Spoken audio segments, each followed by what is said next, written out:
indeed a lovely day. Thank you, Harry, from All Points on High. Yes, remotely serving us from vacation. Harry is wherever he is, but he's still controlling things like a damn Republican.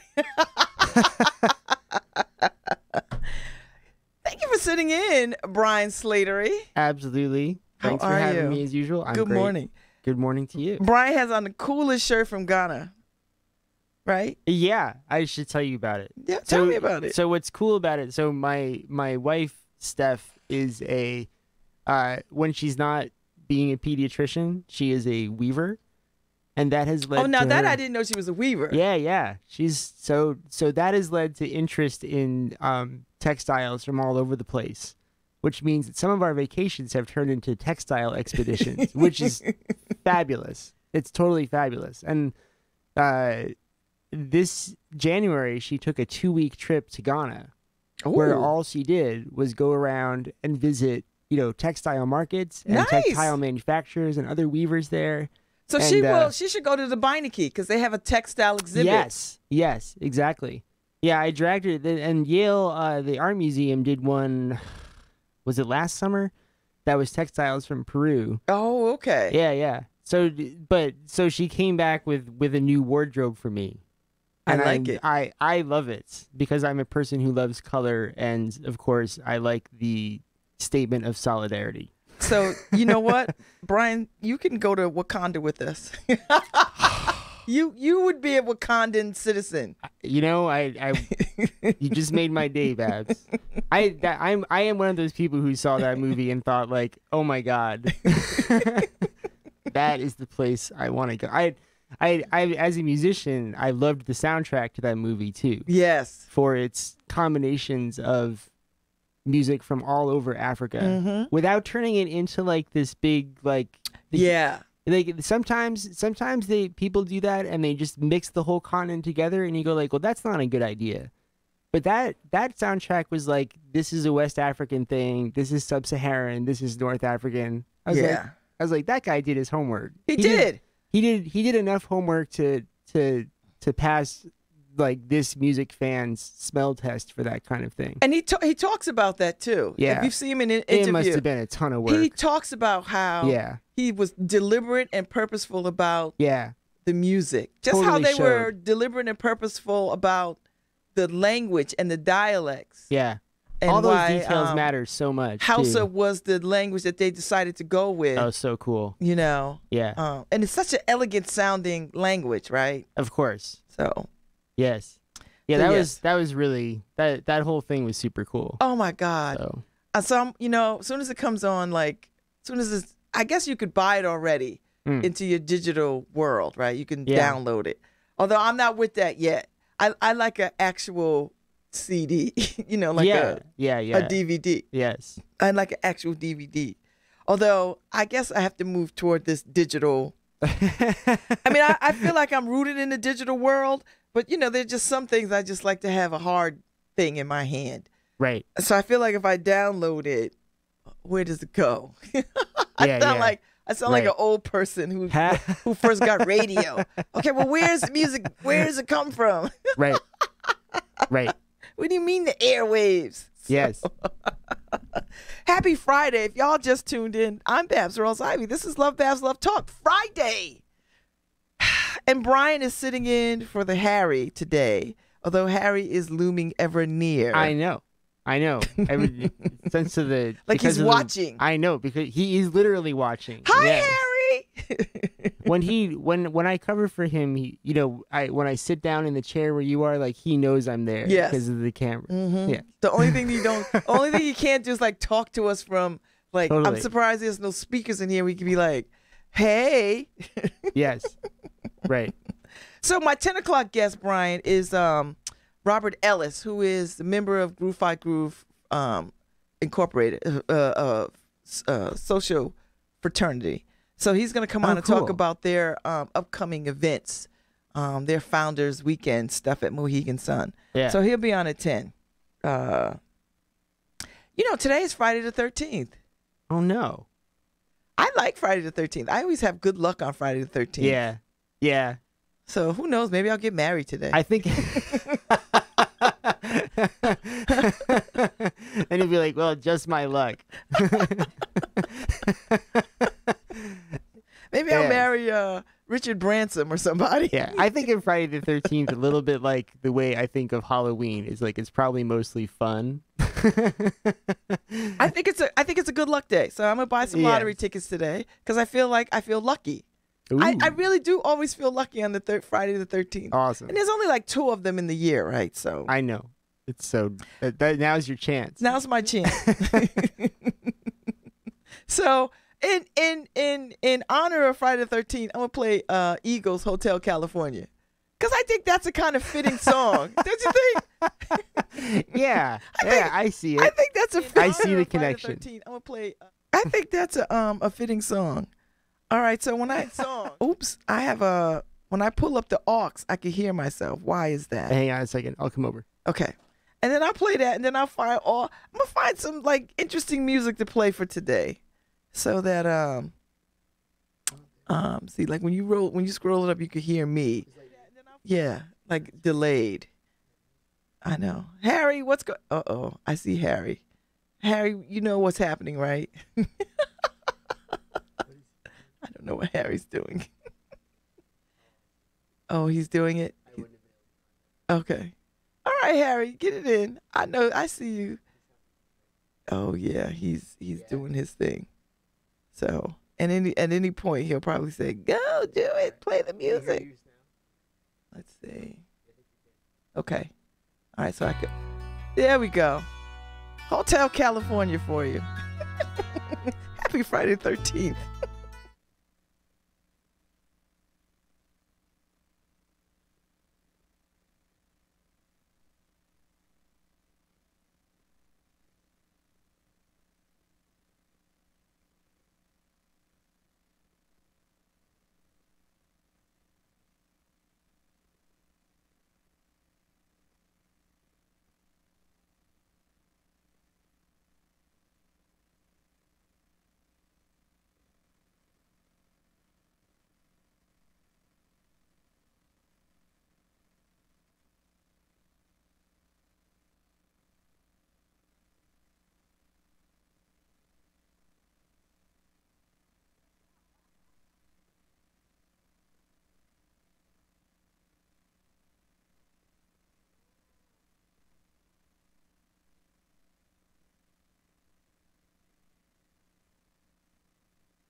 Just a little Friday the 13th music for you. I mean, what's better than Hotel California by the Eagles?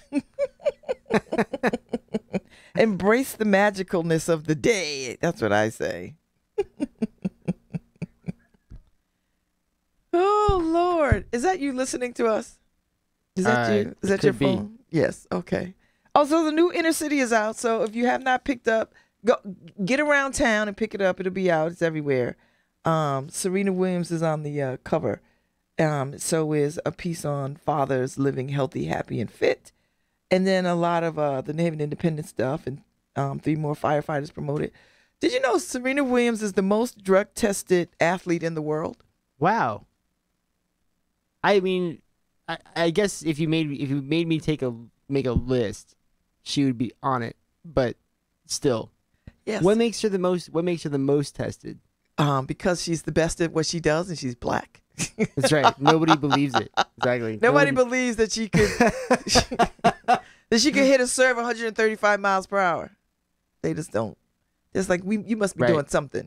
Yeah. Other than, having babies. Right. Having babies and lifting a lot of weight. I'm like, listen, you other little girls from Germany and Russia and wherever y'all from, get in the gym and lift some weights. Yeah. Just, yeah. And you could be strong.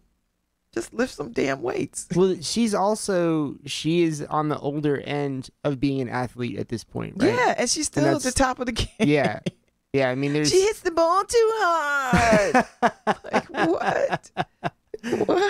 No, but it is amazing. I mean, it's obviously not unbelievable, but it is amazing that she's still as like stellar an athlete as she is. Yeah. Like, so many people get an injury by now.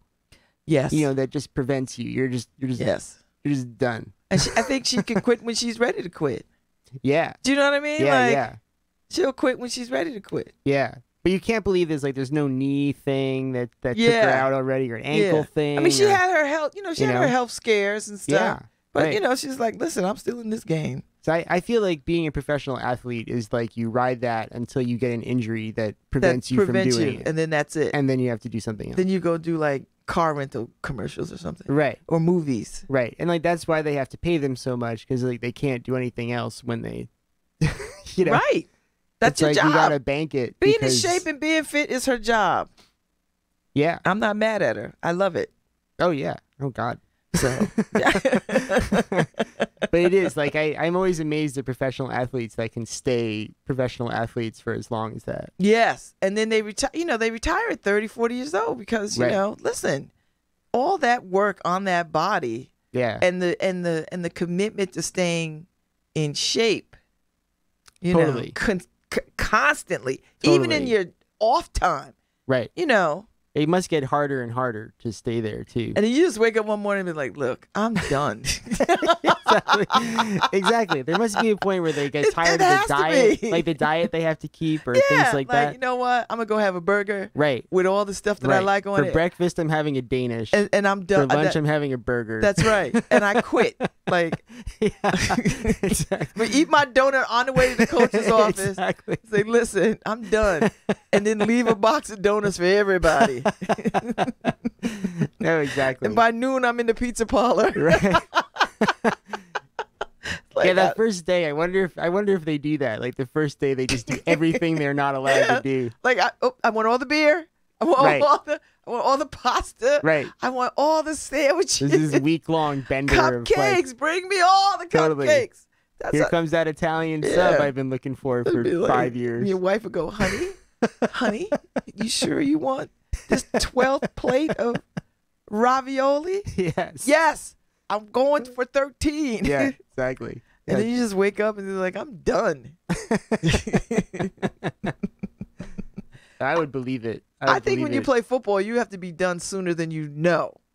Because, all these things that they know now about, concussions and mild concussions and head injuries, you got to give that game up early. Yes. And I'm not mad at people who do it because, make your money and get out. For sure. Well, so interestingly, my before my dad was he's retired now, but my dad was a public school teacher. But before that, he was a football coach. He coached at the college level for a few years, like when I was like almost an infant. But I remember him doing this. But so he really likes that game, and he has some real fond memories of it. And even he has sort of come around on like maybe this is all getting a little bit too much. Yeah. Like we can't do it the way we've always been doing it. Something's got to change, and not necessarily. I mean, not like the whole thing. Not cancel the whole thing, but like maybe we got to change up what we're doing here. Yeah. That kind because of we're seeing too many people, these athletes age and then they're not aging well. They're aging with all these onset illnesses because of this game. And it's, it's tough to see and watch. For sure. Yeah. So. And I think they always kind of knew that the physical injuries were sort of part of the deal. Yeah, I mean, I think that intellectually, but the mental issues from too many concussions I think that stuck up on everybody. Yeah, they didn't know it would be like that. Yeah, or I think they didn't know for a while, but they shushed it. Well, that's for sure. They shushed it because A, I don't think they knew what to do with that information. B, I don't think they could figure out how to like change this game so that athletes are safer. Yes. Without compromising the game. Yes. So. Yeah. But they were duplicitous in certainly these like the first couple cases that broke. They were definitely sort of trying to cover. Yeah. I'm not feeling the NFL anyway because of the Kaepernick thing. I'm not feeling. I'm really not. I mean, that just left a bad taste in my mouth. It did for me too. Like even sort of my own personal politics aside, you go, well, can't your players be human beings too? And they are citizens. Yes, and have whatever political beliefs that they want. And these some of these athletes, majority of these athletes come from places where this is a real problem. Right. And you're asking them to just take the money and shut up, and they can't do it because. They on their streets where they came from. Right. Young people are dying. Yeah. Right. And I'd bet decent money that like that's true on the other side of the political spectrum too. That like some of the players are coming from places where like they should be able to speak their minds too. Yes.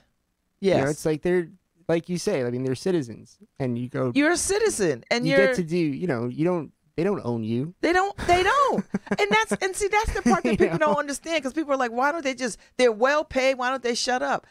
No, that has nothing to do with it. Yeah. They are citizens. And protest is the cornerstone of democracy that we say in this country. Right? Sure. We say that. Of course. And we tell other people that. Right. We point the finger at Korea, the North and South Korea. We point the fingers at China. We point the fingers at parts of Africa. Look what we're doing, Yeah, for sure. So I'm just saying. So I'm not feeling the NFL right now. So I have hung up my Dallas Cowboys star until further notice. Seriously, I have. My friends are like, "What?" I was like, "What made you?" So I know very little about pro football. So what made you a Cowboys fan to begin with? Oh my God, I go back to the days of Tom Landry and Roger Staubach. So that's how far back I go. Nice. So I'm Tony Dorsett, Hollywood Henderson. Somebody's outside? Yeah. Oh, all the I just grew up loving those, the entertainment value of those athletes. And they just kind of stuck with me. So yeah. So like my sister is a 49ers fan. My brother-in-law is a New Orleans fan. So much so that their house is kind of tricked out with some New Orleans, Florida Lee and all that kind of stuff. Because that's a good way to go from a Saints decoration fan. perspective. Yes. Mm-hmm. My brothers are sports fans. So, we grew up. I grew up playing sports, watching sports, hearing about sports. Right. dating athletes, professional athletes, not professional athletes. So sports has always been a part of my life. So yeah, but now it's not because I'm like, I can't abide it. So there's too many things. Too many things. They just let me down. Yeah. They just let me down with that stance. Mm-hmm. You know. So I'm just like, so I'm playing some more music. All right, so I'm trying to play some music that's sort of summer, Friday the 13th, that kind of thing. So I think you'll appreciate this song. This is a cool song. And, maybe I'll dedicate a whole show to war. Ooh. This is summer. It's so smooth, right? All right, check it out.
Oh, that's some good war right there. That's the only kind of war I'm into. Yes, exactly. The band war. So what were you saying, Brian? I was saying that I have a friend who figured out that if you have a song in your head that you don't want in there, you have to get it out somehow. The cure for that is to put Lowrider in your head instead. You just replace it with Lowrider, which is just as catchy, except that you really like it. Oh, now you're forcing me to put that on somewhere. Yeah, it's a great song. It's a great song, and it totally works. Every once in a while, there's a song in there, I'm just like, get out, and then I just think da, da, da, da, da, da, da. And I'm like, okay, I'm good. Oh, I'm playing that next. Well, it's a great song. Well, I might play it next. I think I might play Game Theory by The Roots. Oh, yeah. I want to see The Roots in concert. They came to the Green like 10 years ago. Yes. I think. Yep. Right? Yes. And I missed them. I missed them when they came there. I think I saw them. There's few concerts that I've missed. Yeah. I would love to see The Roots also. I would like to see them too. And you know what? I'd like to see them. I don't want to see them in a big venue. Like I could see them at the College Street Music Hall. That's about as big. Yeah, that's about as big as I want. Yes. Or I could see them at Toads. Right. Because Toads would be really good. Actually. Toads would be perfect. That's like that's a big enough band. It's a big enough band, and it's a big enough space, but it's an intimate space. Yes. So I need that. Yeah. Because if I saw a Parliament Funkadelic at Toads, and I didn't think that Toads was a big enough space, but it worked. Yeah. Like I dug it'd be like crowded. Man, those folks was getting high in there. Yeah.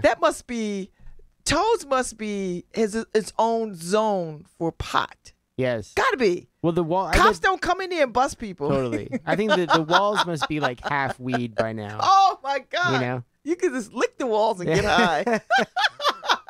Yeah. Yeah. It's oh my God, you are so right. Because we were in there and I was like, if any of y'all work for the government, y'all better leave now. Because it's going to be all up in Your you. Your test is coming up positive next 4 days. And you can't explain that. I was at a Parliament concert. Right. Unless your boss is cool and be like, okay, all right, I'll accept that. But you're going to get tested again and like. Yes. So, definitely. Yeah. Yes. But I know the Roots they're a special band.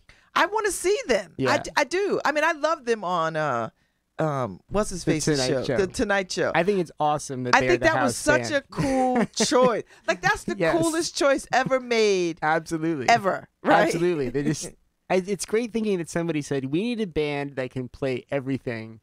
And that like has a serious side and a sense of humor, and adds some and that coolness. Somebody, well, for sure, and that somebody thought like, I wonder what the Roots are doing.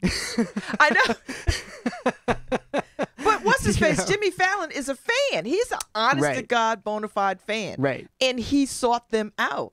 Yeah, and they were at the place in their careers where, like most of us, I need a gig close to home because I'm raising a family. Right. And my wife is tired of me being on the road. You know, that kind of thing. No, I totally understand why they would take that gig. I mean, why wouldn't you take it? Yes. It sounds super fun. And it is. They make it fun. I watch just really for them. Yes. Because they just do some of the foolish things. It looks like they're having the time of their lives. Oh, my God. So people were like a little mad at them because, they felt like they were selling out. And so, they were like, listen, we are old guys. We're not. Like totally. We have kids. We have to get to school. Yes. We gotta go to the grocery store. Right. And it's time steady for gig's a steady gig. Steady man. gig. It's a steady gig. Yes. Because our wives are like, agree. look, you got to be home sometime. And they and it really. And so now when they tour, they kind of tour the kinds of things that they want to tour because they have a steady gig, so they can. Right. You know what I mean? I totally get it. So I love the success of that for them. I do too. I like all the. The other thing is like I don't think they have anything to prove at this point. No, because they've set the bar so high. Yeah. I mean they have a whole catalog of albums. They're a bona fide band. Oh my God, yes. So yeah. I mean, everyone in that band is like about as good as you're gonna get with the instrument that they play. You're so like, listen, Roots, do like Beyonce, 2 middle fingers up, people bye. I was just saying. I'm not doing that to my audience. I'm just giving you an example of what they should do when people suggest that they are not, whatever. I also like that they're sort of, I mean, what I like is that hip hop has been around long enough to have sort of like elder statesmen like the roots around. And Common, like somebody had said, because you know Common is doing like commercials and all this other kind of stuff, and somebody said, "Oh, Common is selling out." So that somebody else said, "You know, Common is 50 years old, right? He can do what he wants. Like he's not 20. Like yes, like he's evolved. Like right. People have to grow up. You have to get them out of the box that you know them in. Yes, right. Yeah. Like they have to. You have to afford the people. Just like you outgrow your job. Some of you. Yeah. Other people outgrow their jobs. Right. So he's done a lot of things that he's been chasing some things, film soundtracks and all this other kind of stuff. So you know, I'm not mad at him. We all evolve. Yes. You know, he's not the Common of 30 years ago. Right. Like nor should he be.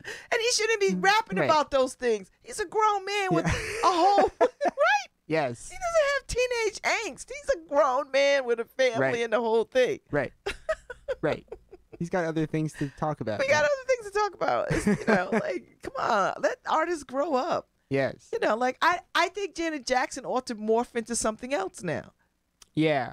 I think she can't keep up this ingenue act at 54. Yes. Right. Or 50, 53, whatever she is. Right.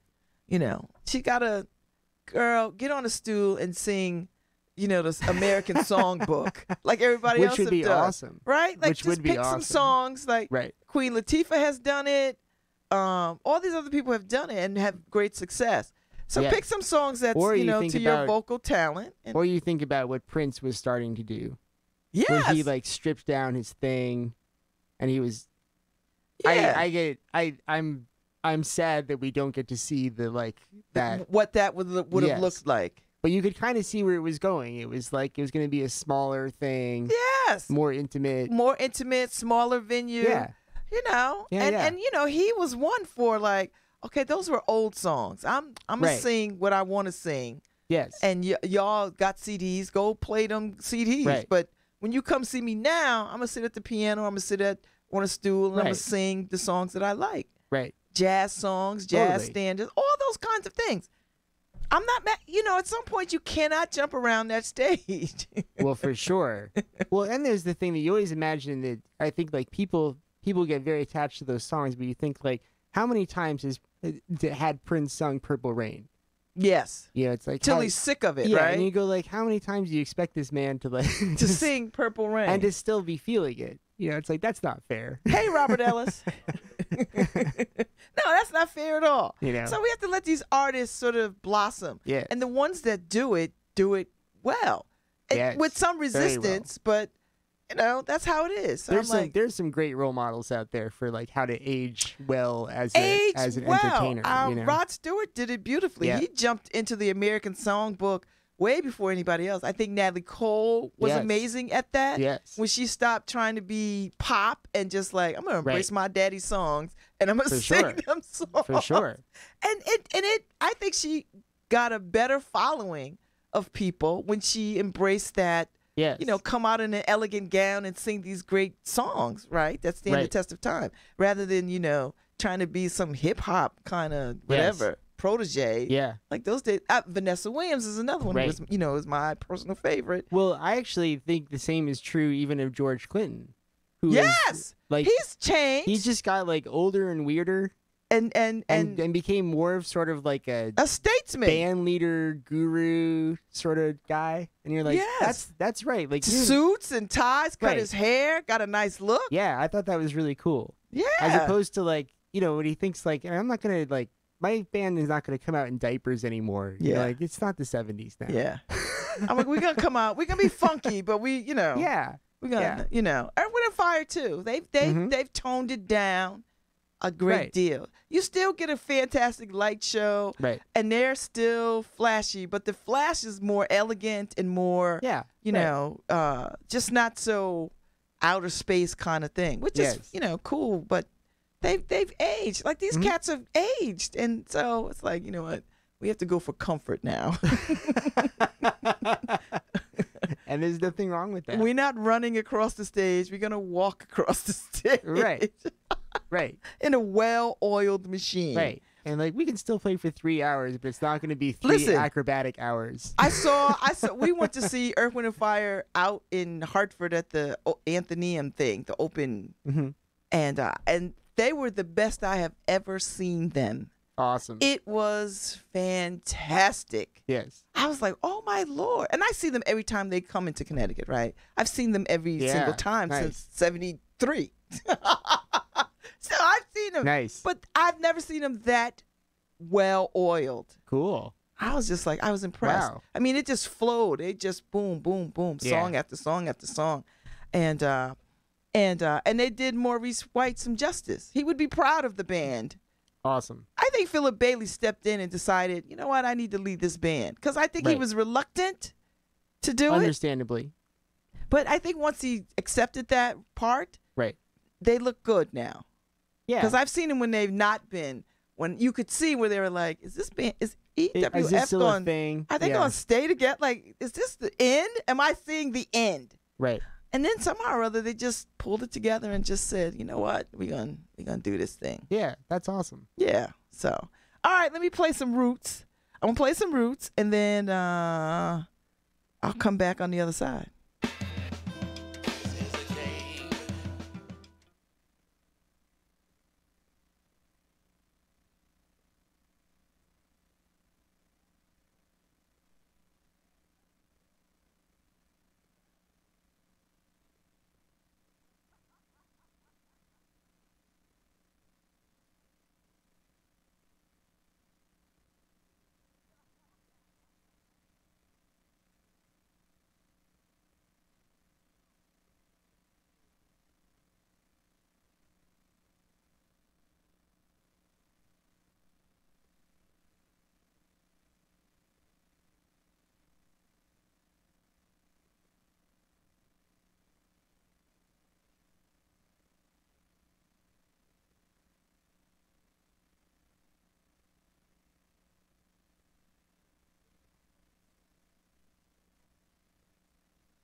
So Brian and I were like, if the Concorde was still around, if only, I'd be in Paris every weekend.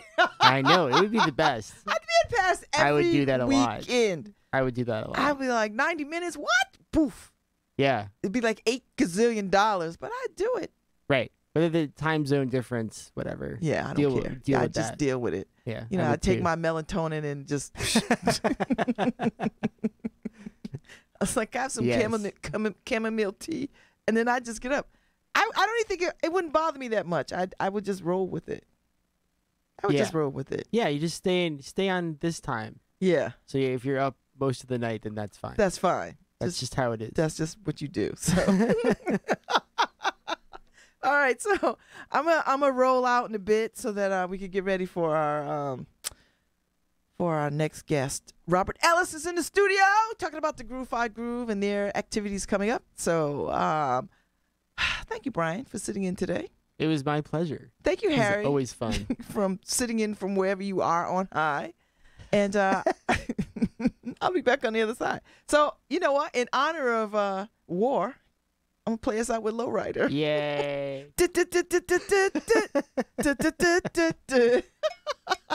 Oh, I love that beat. What?